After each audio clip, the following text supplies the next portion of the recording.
குளிர்ற மாதிரி இருக்குல்ல? ஹே ஆமா, நம்ம ஸ்வெட்டர்லாம் எங்க? நம்ம ஸ்வெட்டர் அதெல்லாம் நான் அந்த மூலையில தான் வச்சிருந்தேன். இரு, நான் ஓடி போய் எடுத்துட்டு வரேன். ஓடி ஓடி ஸ்வெட்டர் கிடைக்கல. ஹே, நான் ஓடி போய் பார்த்துட்டு இருந்தேன், அங்கே நம்ம ஸ்வெட்டர் காணும். அதுக்குள்ள நான் நிறைய காசு வச்சிருந்தேன், போச்சு. ஏ, ஃபோன் ஒன்ட்டதான் இருந்துச்சு, வீட்டுக்கு ஃபோன் பண்ணி சொல்லு.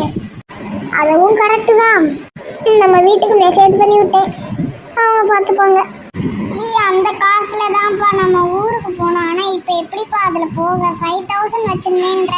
அப்போ 5000 எப்படிப்பா போகும்? நல்ல வேளை இந்த கண்ணாடியை நான் என்கிட்டே வச்சிருந்தேன், அதனால இந்த கண்ணாடி மட்டும் எடுத்து தப்பிச்சிச்சு. சின்ன பசங்களா, நீங்க இவ்வளவு விவரத்தையா ஆளா இருக்கீங்க. உங்களோட சொட்டரி அதுல இருந்த எல்லா பணத்தையும் அங்க நிக்கிறாரு பாரு உங்க அங்கிள், அவர்தான் எடுத்தாரு. போய் ஆட்டிக்கிறங்க போங்க. சரி வா, நம்ம அவங்ககிட்டே கேட்போம். சரி, அந்த அண்ணன் சொன்னது எப்படி சரியா தான் இருக்கும். அந்த அங்கிளும் கண்ணை முழிச்சுக்கிட்டே இருக்காரு. வேற பார்க்க பிளாக் கலர், எல்லாத்தையும் ஒரு மாதிரி டவுட்டா தான் இருக்கு. வா, அவங்ககிட்டே கேட்போம். ஐயோ, அந்த பையன் எல்லாத்தையும் மாட்டி விட்டு அந்த பசங்க கேட்கறதுக்குள்ள ஓடிடுவோம். அங்கிள் இல்லைங்க, இதெல்லாம் ரொம்ப தப்பு அங்கிள்.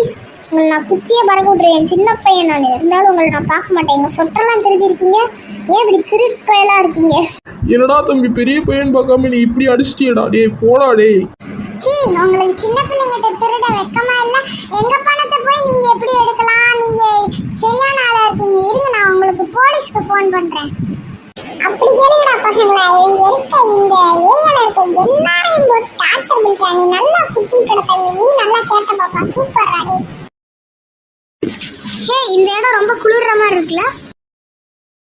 ஹே ஆமா, நம்ம ஸ்வெட்டர்லாம் எங்க?